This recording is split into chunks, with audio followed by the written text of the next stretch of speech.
Hi പ്രിയമുള്ള സുഹൃത്തുക്കളെ, ജീവിതം ഒരുപാട് ബാക്കി നിൽക്കെ ഒരു ദീപാവലി ദിനത്തിൽ വണ്ടി നിറയെ 4 സുഹൃത്തുക്കളുമായി ഒരു 22-കാരൻ ഉഗ്ര സ്ഫോടന ശേഷിയുള്ള സ്ഫോടക വസ്തുക്കൾ നിറയ്ക്കുന്നു. അതിന്റെ CCTV ദൃശ്യം പുറത്തു വന്നിട്ടുണ്ട്.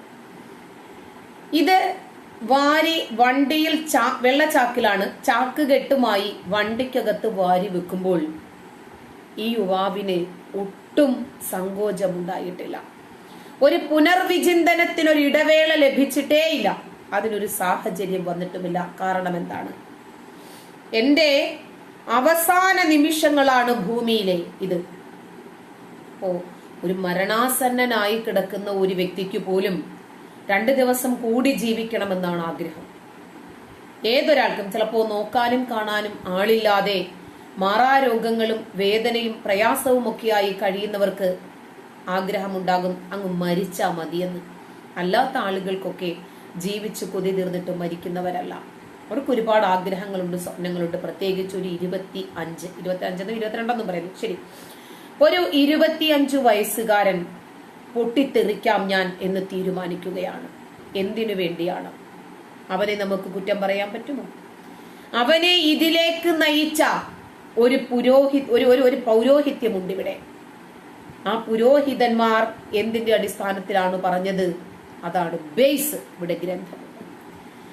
ഈ ഗ്രന്ഥത്തെ പ്രതിനിധാനം ചെയ്തിട്ടാണ് അള്ളാഹുവിന്റെ മാർഗത്തിൽ കുറച്ച് അമുസ്ലിങ്ങളെ ഇല്ലായ്മ ചെയ്യാൻ സാധിക്കണം.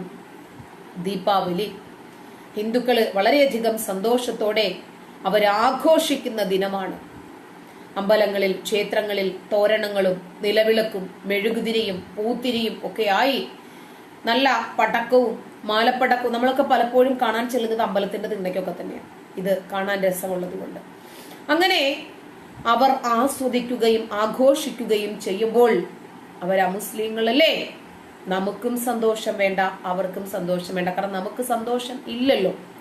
നമ്മളെപ്പോഴും പരലോകം പ്രതീക്ഷിച്ച് വാനലോകമാമനെ പേടിച്ച് ജീവിക്കുന്നവരല്ലേ. ഇവിടെ ജീവിക്കുമ്പോഴും ഖബറ്, പരലോകം, സ്വർഗം, നരകം ഇങ്ങനെയൊക്കെ തന്നെയാണല്ലോ നമ്മുടെ ജീവിതത്തിന്റെ അഭിലാഷം നഷ്ടപ്പെട്ടു പോകുന്നത്. അതുപോലെ തന്നെ അവരും സന്തോഷിക്കരുത്. നമ്മുടെ വീട്ടിൽ കറണ്ട് പോകുമ്പോൾ അപ്പുറത്തെ വീട്ടിൽ നോക്കൂല, അവിടെ ഇല്ല സമാധാനം. അതുപോലെ അവർക്കും സന്തോഷം ഉണ്ടാകരുത്. മനുഷ്യന്റെ സന്തോഷത്തിന്റെ കടക്കൽ കത്തിവെക്കുന്ന ഒരു മതം,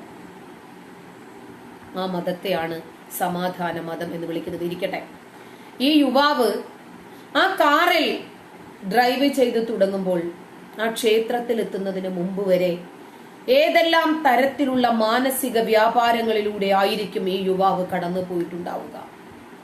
നമുക്കൊന്ന് ചിന്തിച്ചാൽ മനസ്സിലാകില്ലേ? മനുഷ്യൻ തന്നെയല്ലേ? എന്റെ ഈ ഭൂമിയിലെ അവസാന നിമിഷങ്ങളാണിത്. അതിനിടയ്ക്ക് മാതാപിതാക്കൾ, സഹോദരങ്ങൾ ഇതൊക്കെ മനസ്സിലൂടെ കടന്നു പോയിട്ടുണ്ടാകില്ലേ? ഇല്ല. ഇവിടുന്ന് മാതാപിതാക്കളെയും സഹോദരങ്ങളെയും ഒക്കെ ഉപേക്ഷിച്ച് ഐസിസിലേക്ക് പൊട്ടിത്തെറിക്കാൻ പോയ ആളുകൾക്ക് യാതൊരു മനസ്താപവുമില്ല. NIA ഏജൻസികള് അവിടെ അഫ്ഗാനിൽ ചെന്ന് കണ്ട് നിമിഷ ഫാത്തിമയെയും സോണിയ സെബാസ്റ്റ്യനെയും ഇന്റർവ്യൂ ചെയ്തു. 2.5 വയസ്സുള്ള ചെറിയ ഒരു കുഞ്ഞുണ്ട് ഈ നിമിഷയുടെ കയ്യിൽ. നിമിഷ ഫാത്തിമയുടെ കയ്യിലുണ്ട്, സോണിയ സെബാസ്റ്റ്യന്റെ കയ്യിലും ഉണ്ടെന്ന് തോന്നുന്നു. 2.5 3 വയസ്സുള്ള ഒരു ചെറിയ പൈതൽ. ഇന്റർവ്യൂ ചെയ്യുന്ന സമയത്ത് ഈ 2.5 വയസ്സുള്ള കുട്ടിയുടെ കയ്യിൽ ഒരു ചെറിയ പാവക്കുട്ടിയെ വെച്ചു കൊടുത്തു NIA ഉദ്യോഗസ്ഥർ. ആദ്യം തന്നെ ഈ കുട്ടി, ആ ഇന്റർവ്യൂ ഇപ്പോഴും യൂട്യൂബിൽ കിടപ്പുണ്ട്. ഈ കുട്ടി ഈ പാവയുടെ തല ഇങ്ങനെ കറക്കി ദൂരെ എറിഞ്ഞത്രേ. ഇന്ന് നമ്മുടെ ഒക്കെ വീടുകളിൽ കുഞ്ഞുങ്ങളുണ്ട്. നമ്മുടെ ഏതെങ്കിലും ഒരു കുഞ്ഞ് ആ പാവക്കുട്ടിയുടെ തല പിഴുതെറിയുമോ, അതോ അതിന് കണ്ണെഴുതി പൊട്ടുതൊട്ട് ഉടുപ്പിടിപ്പിച്ച് കൊണ്ട് നടക്കുമോ? എങ്ങനെയാണ് ഈ കുഞ്ഞുങ്ങൾ ട്രെയിൻ ചെയ്യപ്പെടുന്നത്? നിമിഷ ഫാത്തിമയുടെ അമ്മ ഇവിടെ ചാനലുകൾ തോറും നടന്ന് തകർത്തോണ്ടിരിക്കുമായിരുന്നു. മകളെ ഐസിസിലേക്ക് ആരോ അടിച്ചോടിച്ചു വിട്ടതാണ് എന്നുള്ള രൂപത്തില്. അപ്പോൾ ചോദിച്ചു, വീട്ടിലേക്ക് വരാൻ താല്പര്യമുണ്ടോ? അള്ളാഹുവിന് വേണ്ടി ജീവിക്കാൻ സാധിക്കുക എന്നതും അള്ളാഹുവിന് വേണ്ടി മരിക്കാൻ സാധിക്കുക എന്നതും ഒരു ഭാഗ്യമാണെന്ന്. അള്ളാഹുവിന്റെ കൽപ്പന ഉണ്ടെങ്കിൽ നാട്ടിലേക്ക് മടങ്ങി വരുമെന്ന് മനസ്സിലായ ആ സമയത്താണ് ഇവരെ ലൈംഗിക അടിമകളായിട്ട് പിടിക്കപ്പെട്ടെന്നും ഒരു 65-70 വയസ്സുകാരൻ എങ്ങാണ്ട് നിമിഷ ഫാത്തിമയെ വിവാഹം കഴിച്ചെന്നും ഒക്കെ പറഞ്ഞിട്ടുള്ള വാർത്തകൾ ഇങ്ങനെ മീഡിയയിൽ ഇങ്ങനെ വന്നുകൊണ്ടേയിരുന്ന സമയമാണത്. ഇവർക്ക് യാതൊരു വിധമായ ഗിൽറ്റി ഫീലിംഗും ഉണ്ടാകില്ല.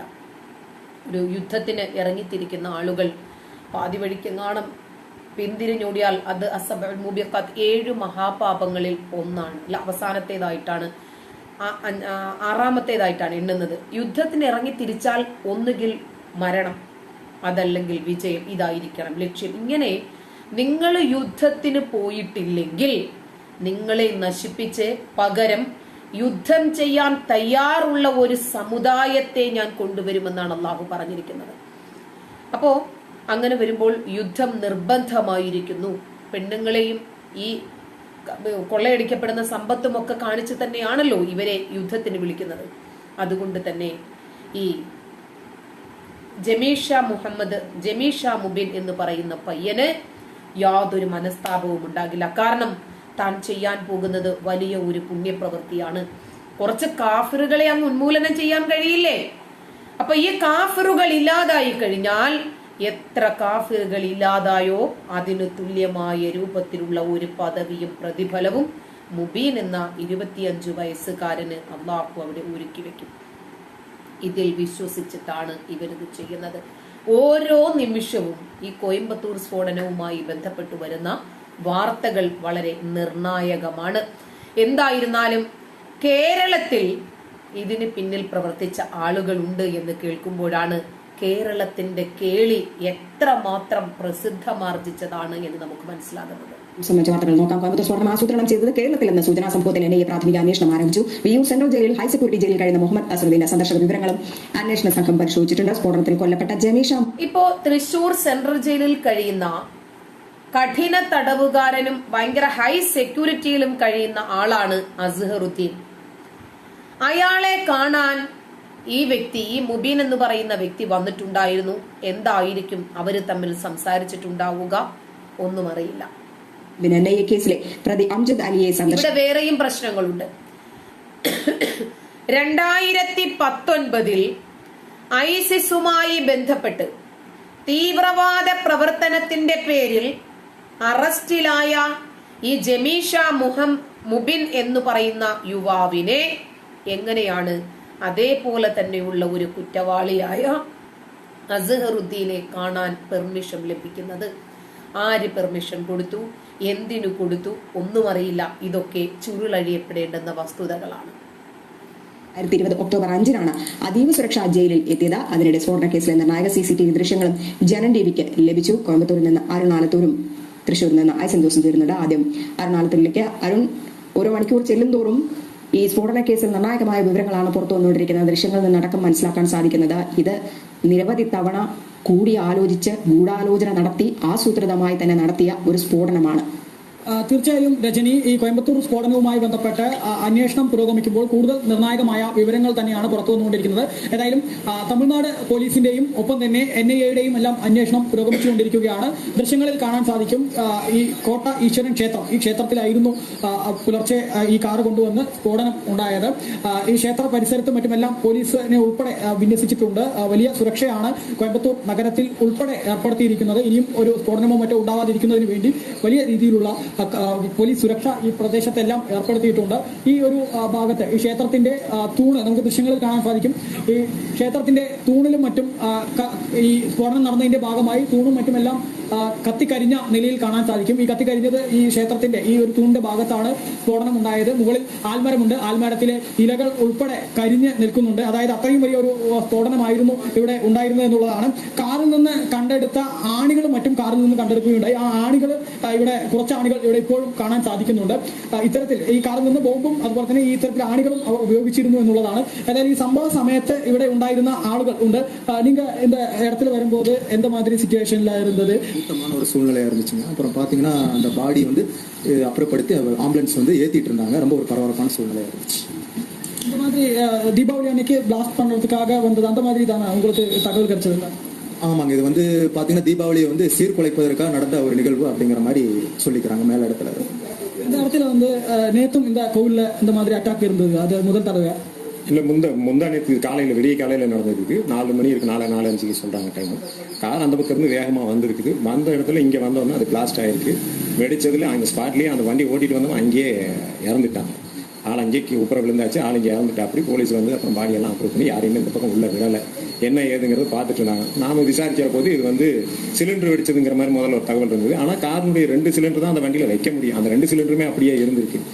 வேற ஏதோ ஒரு பொருள் வெடிபொருள் தான் வெடிச்சிருக்கணும் அப்படிங்கிறது. ஏன்னா அதுல வந்து வெடி ஆணியும் இருந்திருக்கு, குண்டுகளும் இருந்திருக்கு. கோழி குண்டு இல்லை, இரும்பு குண்டு. அது இரும்பு குண்டுகளும் இருக்குது, சின்ன சின்ன குண்டுங்கிறது. இது வந்து ஏற்கனவே நம்ம கோயம்புத்தூர்ல இது பரிச்சயப்பட்டது. எப்படின்னு சொன்னாக்கா, குண்டு வெடிப்பு சூழ்நிலைக்கு முன்னாடி நிறைய நாட்டு வெடி குண்டுகள் தயாரிக்கிறவங்க இந்த மாதிரி ஆணி, இந்த கண்ணாடி சில்லு இதெல்லாம் வச்சு தான் வெடிக்க வைப்பாங்க. அதை அப்பதான் ஆட்களுக்கு சேதம் ஜாஸ்தி ஆகுங்கிறத வச்சு அந்த மாதிரி செய்வாங்க. அதனால இது அதே மாதிரிதான், இது ஏதோ ஒரு திட்டத்தோட தான் இவங்க இதை செயல்படுத்தி இருக்காங்க. அப்போ இது ஆணியும் குண்டு இருக்குதுன்னு போதே நான் முடிவு பண்ணிட்டோம், இது நாட்டு வெடிகுண்டு தான் யூஸ் பண்ணியிருக்காங்க.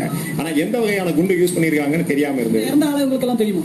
இறந்த ஆளு தெரியாது. அந்த பக்கங்கள்ல பார்த்துருக்காங்க. அவன் யாரு கூடயுமே ஜாஸ்தி எதுவுமே பேசிக்கிறது கிடையாது. வருவான், அங்கங்க நிக்கிறான், மூலையில நிக்கிறான், போறான் அப்படிங்கிற மாதிரி தான் நிறைய பேர் சொல்லுவாங்க. வந்து ஆட்களோட தொடர்புகள் எதுவுமே வச்சுக்கிறதே இல்லை, ரொம்ப கம்மியா தொடர்பு. அவன் கேட்டா அந்த பழைய துணி வியாபாரம் பண்ற மாதிரி அங்க அந்த பக்கம் வந்து நிக்கிறான், அந்த துணி வியாபாரி கிட்ட நிக்கிறது, அந்த பக்கம் யார்கிட்டயும் ஒரு 2 பேர்கிட்ட பேசலாம், அதோட சரி அப்படியே போயிடும். மற்றபடி பொதுவா ஒரு சகஜமான ஒரு சூழ்நிலையிலேயே இவங்க இருந்ததே இல்லை. இங்க விசாரிச்ச வரைக்கும் நாம அதுக்கப்புறம் இவனை பத்தி விசாரிக்கிற போது இங்க வந்து அவன் வந்து யாரு கூடயுமே தொடர்பு ஜாஸ்தி பண்ணிக்கிறது இல்லை. தனிப்பட்ட முறையில் அப்படியே போறான் வராங்கிற மாதிரியான சூழ்நிலையே வச்சுட்டு இருந்திருக்கிறான். இதுதான் நடந்துட்டு இருந்தது. இந்த பக்கத்துல 2 கோவில் இருக்குது. இந்த கோவிலுக்கு இதுக்கு முன்னாடி ஏதாவது அட்டாக் அந்த மாதிரி ஏதாவது இருந்தது? இது முன்னாடி இந்த விநாயகர் கோயில பாத்தீங்கன்னா சிலையை உள்ள போய் சேதப்படுத்துறதுக்கு முயற்சி நடந்திருக்குது. விளக்கு 2 தடவை அடிச்சு உடச்சிருக்காங்க. அப்புறம் கேட்கிற போது போலீஸ் விசாரிச்சது, அவங்க வந்து ஆள் சரியில்லாத மனநிலை இல்லை அப்படி இப்படிங்கிற மாதிரி போச்சு. 2-3 தடவை இந்த விநாயகர் கோயில தொடர்பு வந்து சேதப்படுத்துறதுக்கு முயற்சி நடந்திருக்கு. இது மாதிரி இந்த கோயில் வந்து ரொம்ப பழமையான கோயில், ஒரு 800 ஆண்டு கால கோயில் இது.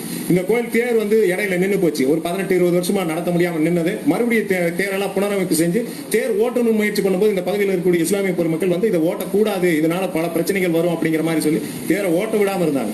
அன்னைக்கு சைலேந்திர பாபு கமிஷனரா இருந்தார். அவருடைய முயற்சி ரொம்ப பெரும் பங்கெடுத்து இந்த தேரை ஓட்ட வச்சார். அன்னைக்கு இல்ல இதை ஓட்டணும், இடையில ஒரு சில குறிப்பிட்ட காரணங்களால ஓட முடியாம போச்சு, மறுபடியும் இந்த தேரை ஓட்டுறதுக்கு முயற்சி எடுக்கணும்னு சொல்லி எடுத்த போது அவர் அதுக்கு உறுதுணையா இருந்தா அன்னைக்கு சைலேந்திர பாபு தான் நின்று இந்த தேரை ஒரு 20-22 வருஷம் ஓடாம இருந்த தேரை மறுபடியும் ஓட்டுறதுக்கு முயற்சி எடுக்கிறார். ஏன்னா 2 வருஷமா தேரை ஓட்ட விடாம நிறுத்திட்டாங்க.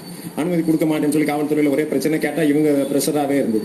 അത് அந்த സൂழ்நிலைയിൽ நிறைய இந்த இடங்களிൽ സംഭവം നടന്നിട്ടേ ഇருக்கு. ഏതായാലും ഈ പ്രദേശവാസികളായ ആളുകൾ പറയുന്നത് ഈ ക്ഷേത്രത്തിന് നേരെ ഇതിനു മുൻപും നിരവധി തവണ ആക്രമണങ്ങൾ ഉണ്ടായിട്ടുണ്ട്. ക്ഷേത്രത്തിനെ മലിനമാക്കാൻ വേണ്ടിയുള്ള ശ്രമം 2004 നടന്നിരുന്നു. അതിനു മുൻപും പലതവണ ഇവിടെ ഇത്തരത്തിൽ ഈ 2 ക്ഷേത്രങ്ങളുണ്ട്. ഈ ഒരു കോട്ടൈ ശിവക്ഷേത്രമാണ് കോട്ടൈ പെരുമാൾ, അതുപോലെ തന്നെ തൊട്ടപ്പുറത്തൊരു വിനായക ക്ഷേത്രമുണ്ട്. ഈ 2 ക്ഷേത്രങ്ങളിലും ഇത്തരത്തിലുള്ള ആക്രമണങ്ങൾ അല്ലെങ്കിൽ അത്തരത്തിൽ ഈ ക്ഷേത്രങ്ങളെ ഉന്നം വെച്ചുള്ള പല പ്രവർത്തനങ്ങളും വിധ്വംസക പ്രവർത്തനങ്ങളും 2 തവണ ഇവിടെ ഇതിനു മുമ്പ് നിരവധി തവണ നടന്നിട്ടുണ്ട് എന്നുള്ളതാണ് പ്രദേശവാസികൾ ഏതായാലും പറയുന്നത്. ഈ സംഭവത്തിൽ ഇപ്പോൾ ഏതായാലും തമിഴ്നാട് പോലീസിന്റെ അന്വേഷണം പുരോഗമിച്ചുകൊണ്ടിരിക്കുകയാണ്. ക്രമസമാധാന ചുമതലയുള്ള ADGP താമരക്കണ്ണന്റെ നേതൃത്വത്തിലുള്ള സംഘം 6 സംഘമായി തിരിഞ്ഞാണ് ഇപ്പോൾ അന്വേഷണം നടത്തുന്നത്. നിരവധി CCTV ദൃശ്യങ്ങളും മറ്റുമെല്ലാം പോലീസ് ശേഖരിക്കുകയുണ്ടായി. ആ CCTV ദൃശ്യങ്ങളും മറ്റുമെല്ലാം ശേഖരിച്ചതിൽ നിന്ന് ഈ കൊല്ലപ്പെട്ട വ്യക്തിയുടെ വീട്ടിൽ നിന്ന് ഒരു ചാക്കിൽ കുറെ വസ്തുക്കൾ കൊണ്ടുപോകുന്നത് കണ്ടെത്തിയിട്ടുണ്ട്. ആ വസ്തുക്കൾ കൊണ്ടുപോയ ആളുകളെയാണ് ഇപ്പോൾ അറസ്റ്റ് ചെയ്തിരിക്കുന്നത്. ഇവരെ ചോദ്യം ചെയ്തു വരികയാണ് എന്നുള്ളതാണ് പോലീസ് പറയുന്നത്. അത് സ്ഫോടക വസ്തുക്കൾ. കോയമ്പത്തൂർ കടത്ത് കോട്ടമേട് ക്ഷേത്രത്തിന് സമീപത്തുണ്ടായ കാർ സ്ഫോടനത്തിൽ ഞെട്ടലിൽ തന്നെയാണ് നാട്ടുകാരൊക്കെ തന്നെ പ്രദേശവാസികൾ പറയുന്നുണ്ട്. ഈ ക്ഷേത്രത്തിന് സമീപമുള്ള ക്ഷേത്രങ്ങളിൽ ഇതുപോലെ ആക്രമണം നടത്താൻ നേരത്തെ തന്നെ പദ്ധതി ഇട്ടിട്ടുണ്ടായിരുന്നു. ചെറിയ ചെറിയ രീതിയിലുള്ള ആക്രമണങ്ങളൊക്കെ തന്നെ നടത്തിയിട്ടുണ്ടായിരുന്നു. ഇവരുടെ ലക്ഷ്യം ക്ഷേത്രങ്ങളും ചർച്ചുകളുമാണ്. ഇത് 2 സ്ഥലത്തുമുള്ളത് കാഫിറുകളാണ്. ഈ കാഫിറുകളെ ഉന്മൂലനം ചെയ്യണം. അപ്പൊ ഈ പയ്യൻ പല തവണയും ക്ഷേത്രത്തിന് ചുറ്റും വരികയും നോക്കുകയും തൊട്ടടുത്തുള്ള തുണി വ്യാപാരം ചെയ്യുന്ന ആളുമായിട്ട് സംസാരിക്കുകയും ഒക്കെ ചെയ്തു എന്നാണ് അദ്ദേഹം തമിഴ് പറഞ്ഞതെന്ന് എനിക്ക് മനസ്സിലായത്. ഇങ്ങനെ നേരത്തെ തന്നെ പ്ലാൻ ചെയ്തിട്ടാണ് ഇത്രയധികം സ്ഫോടക വസ്തുക്കൾ വണ്ടിക്കകത്ത് 3-4 സുഹൃത്തുക്കൾ കയറ്റി സന്തോഷത്തോടുകൂടി മോൻ പോയി പൊട്ടിത്തെറിച്ചോ മോനെ, അവിടെ ഹൂടികളും ഒക്കെ ആയിട്ട് ആടിപ്പാടുമ്പോ ഞങ്ങളെ കൂടിയൊക്കെ ഒന്ന് ഓർത്തേക്കണേ എന്ന് പറഞ്ഞു പോയി. എന്തായിരുന്നാലും ഈ 4 പേരെയും പോലീസ് അറസ്റ്റ് ചെയ്തിട്ടുണ്ട്. അത് തന്നെ വളരെ സന്തോഷം. കേരളത്തിലായിരുന്നെങ്കിൽ സംഭവിക്കുമായിരുന്നില്ല. കാരണം ഒരു സൈനികന്റെ വിരലുകൾ തല്ലി ഒടിച്ച ആൾക്ക് പോലും നമ്മുടെ നാട്ടിൽ നിയമ നടപടികളില്ല.